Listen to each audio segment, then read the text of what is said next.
আজকের এই সমাবেশের বিশেষ অতিথি কক্সবাজার জেলা জামাতের সমাজ কল্যাণ সম্পাদক, বিশিষ্ট শিক্ষাবিদ, রাজনীতিবিদ অধ্যক্ষ নুরুল হোসেন সিদ্দিকী।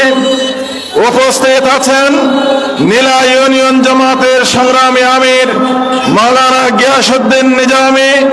উপস্থিত আছেন ফয়কং ইউনিয়ন জামাতের সংগ্রামী আমির জনাব মোহাম্মদ ইব্রাহিম। উপস্থিত আছেন নীলা ইউনিয়নের সাবেক চেয়ারম্যান মরহুম মাস্টার মীর কাসেমের সুযোগ্য সন্তান জনাব জাহাঙ্গীর আলম। উপস্থিত আছেন নীলার গণমানুষের প্রিয় নেতা অধ্যাপক জহির আহমদ সহ জামাত শিবিরের নেতৃবৃন্দ, সম্মানিত মুরব্বীগণ, উপস্থিত স্বাধীনতাকামী সংগ্রামী জনতা, সাংবাদিক বৃন্দ, আসসালামু আলাইকুম ওয়া রাহমাতুল্লাহি ওয়া বারাকাতুহু। সংগ্রামী জনতা, আপনারা জানেন আজকে মহান বিজয় দিবস। 1971 সালের আজকের এই দিনে বাংলাদেশের স্বাধীনতা যুদ্ধে আমরা জয়লাভ করেছিলাম। এই স্বাধীনতা যুদ্ধ হয়েছিল বৈষম্যের বিরুদ্ধে, ঠিক কিনা? যখন এই বাংলাদেশ যখন পূর্ব পাকিস্তান ছিল, বর্তমান পাকিস্তান যখন পশ্চিম পাকিস্তান ছিল, আমরা সবাই জানি পশ্চিম পাকিস্তানিরা পূর্ব পাকিস্তানিদের সাথে বৈষম্য করেছে। আর ফুন্নিদার মুরব্বী করতুন এত বলে কান ফুস্টার সবাই ফুস্টার মজুগ গাইগর আসিল। এবার মুকুলদে বাংলাদেশ উড়ানিল ওড়ে পাকিস্তান, পশ্চিম পাকিস্তান মানে এম বুঝাই দে পূর্ব পাকিস্তান তুন বেগে শোষণ করি দুধ হলে পশ্চিম পাকিস্তান। সুতরাং এই যে একটা বৈষম্য ছিল, সেই বৈষম্যের বিরুদ্ধে 71 সালে বাংলাদেশের মানুষ মুক্তি যুদ্ধে ঝাঁপিয়ে পড়েছিল এবং 1971 সালের 26শে মার্চ স্বাধীনতার ঘোষণা করা হয়েছিল। 9 মাসের রক্তক্ষয়ী মুক্তিযুদ্ধের মধ্য দিয়ে 16 ডিসেম্বর আমরা বিজয় লাভ করেছিলাম। একটি লাল সবুজের পতাকা আমরা পেয়েছি। বাংলাদেশ সেদিন স্বাধীন হয়েছিল। কিন্তু দুঃখের বিষয়, আমরা এই স্বাধীনতার পরে সত্যিকারের স্বাধীনতা দেশের মানুষ পায় নাই। স্বাধীনতা বাঙালিরা যুদ্ধ করে অর্জন করলেও সেই স্বাধীনতা দিল্লির কাছে বন্ধক ছিল, ঠিক কিনা? তার দৃশ্য আমরা দেখেছি 2011 সালে ফুলবাড়িয়া সীমান্তে বাংলাদেশের মেয়ে ফেলানীকে ভারতীয় সীমান্তরক্ষীরা গুলি করে মেরেছিল। ফেলানীর লাশ সেদিন ভারতের কাঁটাতারের বেড়ায় 5.5 ঘন্টা পর্যন্ত কাঁটাতারের বেড়ায় ফেলানীর লাশ ঝুলেছিল। আমরা বলতে চাই, সেদিন ফেলানীর লাশ কাঁটাতারে আটকে যায় নাই, বরঞ্চ লক্ষ লক্ষ শহীদের বিনিময়ে অর্জিত বাংলাদেশের স্বাধীনতা ভারতের কাঁটা তারে আটকা পড়েছিল। তাই আমরা 54 বছর দেখেছি ভারতীয় আধিপত্যবাদ আমাদের স্বাধীনতাকে তছনছ করে দিয়েছে। তাই আমরা দেখেছি 2024 সালের 5 আগস্ট বাংলাদেশের দামাল ছেলেরা, তার মানে হচ্ছে যে কোনো দল ক্ষমতায় যাবে, এই 5টা অধিকার অবশ্যই প্রতিষ্ঠা করতে হবে, সাংবিধানিক দায়িত্ব। সেই 5টি অধিকার হচ্ছে ভাত, কাপড়, বাসস্থান, শিক্ষা, চিকিৎসা, ঠিক কিনা? এই 5টি অধিকার আপনারা বিচার করেন। যারা 54 বছর বাংলাদেশ চালিয়েছে, তারা মানুষের এই 5টি অধিকার পূরণ করতে পেরেছে কিনা? পারে নাই। তার প্রধান সাক্ষী আমি 22টা বছর ধরে ফয়কং ইউনিয়নের মানুষের সাথে আছি, তাদের সুখের দুঃখে আছি, তাদের মনের কথা বেদনা আমি বুঝি। এখনো আমরা যখন সকালে নামাজ পড়ে বাড়িতে বসি, শত শত মেয়েরা আমাদের কাছে আসে, চোখের পানি ছেড়ে যারা বলে, হুজুর গত রাতে আমার বাড়িতে ভাত রান্না করা হয় নাই।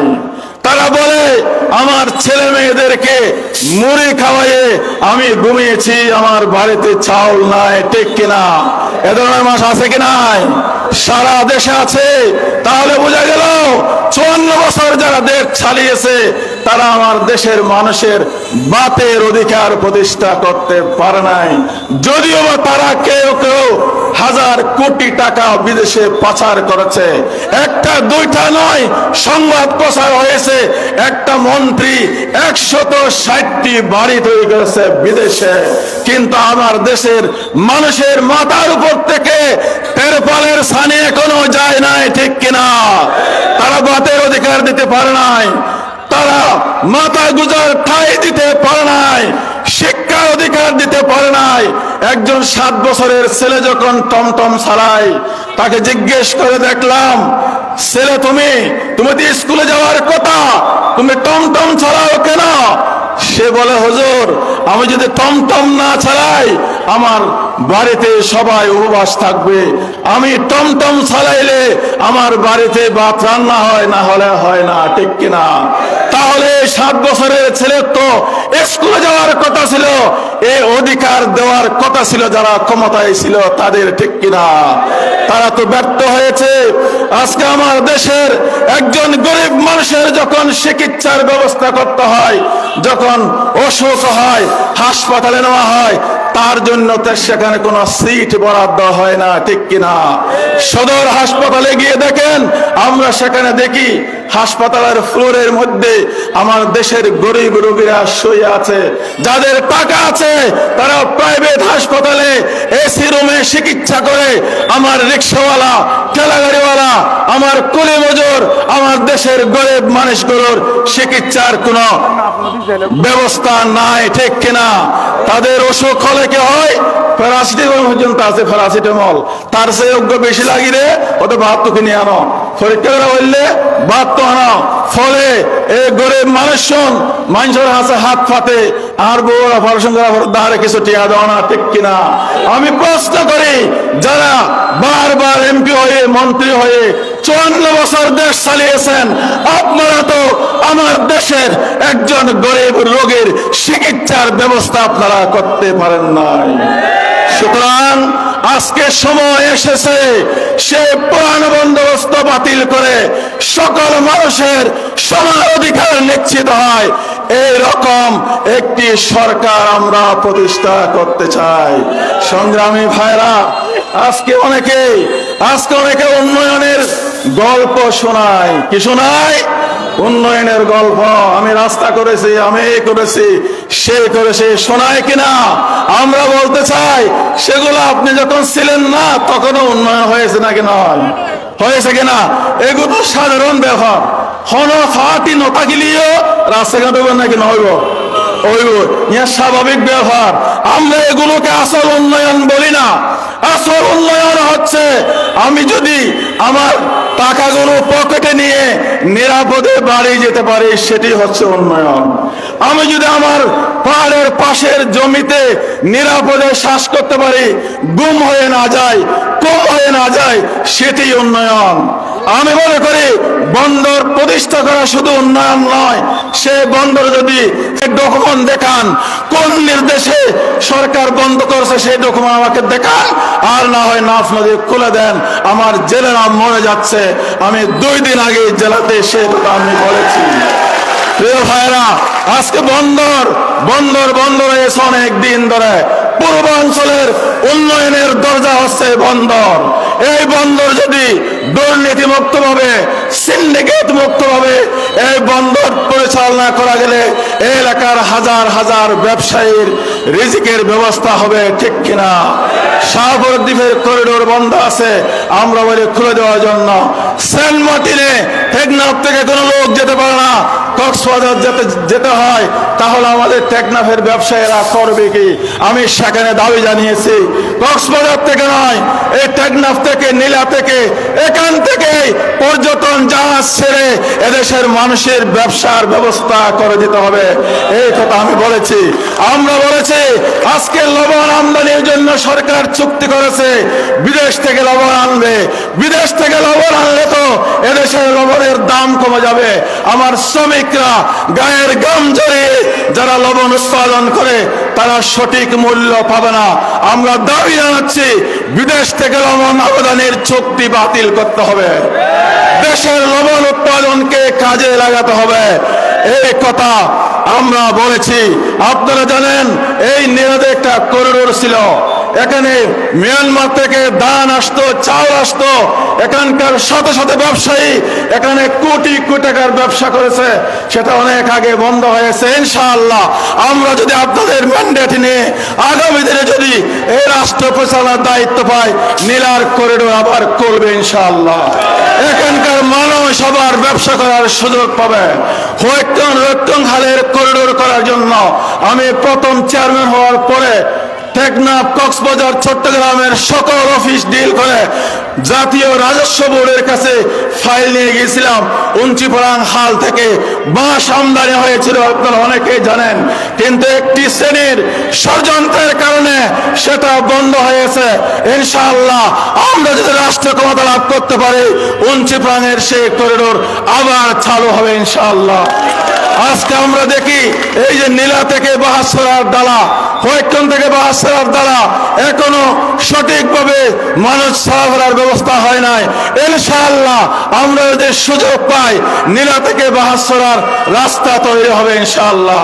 কয়েকজন থেকে সামরাপুরের রাস্তা তৈরি হবে ইনশাআল্লাহ। আজকে কোন সাহসে আমার দেশের মানুষকে রোহিঙ্গাদের সাথে মিলেমিশে অপহরণ করা হয়? আমরা বারবার কথা বলতেছি, আর কত বলবো? 2 মাস অপেক্ষা করেন, ইনশাআল্লাহ আপনাদের সমর্থন নিয়ে আমরা যদি রাষ্ট্র ক্ষমতা পরিচালনার সুযোগ পাই, কোন সন্ত্রাসী, কোন ডাকাত এই দেশের একজন নাগরিকের গায়ে হাত তোলার সাহস পাবে না ইনশাআল্লাহ। আজকে মামলা বাণিজ্য হচ্ছে, মিথ্যা মামলা দিয়ে নিরীহ মানুষগুলোকে হয়রানি করা হচ্ছে। আমি গতকাল বলেছি, ওই ডিসির মিটিং আমি বলেছি, যত দূষর ছিল সব তো বন্ধ হয়ে গেছে, এখন তো দূষর নাই। আপনারা সকল নাগরিককে স্বাধীনভাবে ভোট দেওয়ার ব্যবস্থা করবেন। গ্রেপ্তারের ভয় দেখিয়ে মামলা বাণিজ্য করে এদেশের মানুষকে হয়রানি করা যাবে না, সেটা আমরা বলেছি। ইনশাআল্লাহ ইনশাআল্লাহ ইনশাআল্লাহ জামায়াত ইসলামীকে যদি আপনারা আগামীর জন্য বিবেচনা করেন, ইনশাআল্লাহ স্বাধীনতার সুফল মানুষের ঘরে ঘরে পৌঁছবে ইনশাআল্লাহ। আমার দেশের ছেলেরা চাকরির জন্য মিছিল করে, ঠিক কিনা? সেজন্য একটা মামলাও হয়েছে, ঠিক কিনা? কেন চাকরির জন্য মিছিল করতে হবে? এই কর্মসংস্থানের দায়িত্ব কার? সরকারের। যে কাজটা অতীতের কোন সরকার করে নাই। আমি পরিষ্কার বলেছি, আমার দেশের কোন ছেলে বেকার থাকবে না। হয় সে লেখাপড়া করবে, না হয় সে চাকরি করবে, না হয় সে বৈধ ব্যবসা করবে, কেউ বেকার থাকবে না। সে পরিবেশ সৃষ্টি করা সম্ভব। এই উকিয়া টেকনাফের প্রাকৃতিক সম্পদ আল্লাহ তাআলা ভরপুর করে দিয়েছেন, ঠিক কিনা? বিশাল সমুদ্র আছে, নাফ নদী আছে, পর্যটন দ্বীপ সেন্ট মার্টিন আছে, পৃথিবীর দীর্ঘতম সমুদ্র সৈকত আছে, মেরিন ড্রাইভ রোড আছে, লবণ আছে, মাছ আছে, ধান আছে, গাছ আছে, পান আছে, সুপারি আছে। আল্লাহ সকল সম্পদ উকিয়া টেকনাফকে ভরপুর করে দিয়েছেন। আমরা মনে করি একটা জিনিসের অভাব আছে, চরিত্রবান, নৈতিক চরিত্র সম্পন্ন নেতৃত্বের অভাবে আজকে উকিয়া টেকনাফের মানুষের কপালে দুঃখ লেগে আছে। ইনশাআল্লাহ সৎ এবং যোগ্য নেতৃত্ব যদি আগামী দিনে উকিয়া টেকনাফের এই সম্পদকে সুষম বন্টনের মাধ্যমে কাজে লাগাতে পারে, উকিয়া টেকনাফের ইতিহাস নতুন ভাবে রচিত হবে ইনশাআল্লাহ। সেই আগামীর স্বপ্ন বাস্তবায়নের জন্য আপনাদেরকে সাথে চাই। আপনারা আছেন তো আমাদের সাথে? ইনশাআল্লাহ ইনশাআল্লাহ মহান রব্বুল আলামিনের কাছে সাহায্য চাই। আর সরকারের গোয়েন্দা সংস্থা সবাইকে জানাতে চাই, উকিয়া টেকনাফে পরিবর্তনের পক্ষে যে গণজোয়ার সৃষ্টি হয়েছে, কোন অপশক্তি ষড়যন্ত্র করে এই গণজোয়ার ঠেকাতে পারবে না ইনশাআল্লাহ। সুতরাং আসুন ইনশাআল্লাহ আগামী দিনে বিজয়ের মিছিলে আরেকবার দেখা হবে আপনাদের সাথে, আর এলাকার মানুষের ভাগ্য উন্নয়নের কথা হবে জাতীয় সংসদে। আপনাদের সবাইকে ধন্যবাদ জানিয়ে মহান বিজয় দিবস দিচ্ছে ডাক, আধিপত্যবাদ নিপাত যাক। মহান বিজয় দিবস দিচ্ছে ডাক, সন্ত্রাসবাদ নিপাত যাক। মহান বিজয় দিবস দিচ্ছে ডাক, দুর্নীতি দুঃশাসন নিপাত যাক। আবারও সবাইকে বিজয়ের শুভেচ্ছা জানিয়ে এখানে আমার বক্তব্য শেষ করলাম। আসসালামু আলাইকুম রহমতুল্লাহ। বাংলাদেশ জিন্দাবাদ, বাংলাদেশ জামাত ইসলামী জিন্দাবাদ।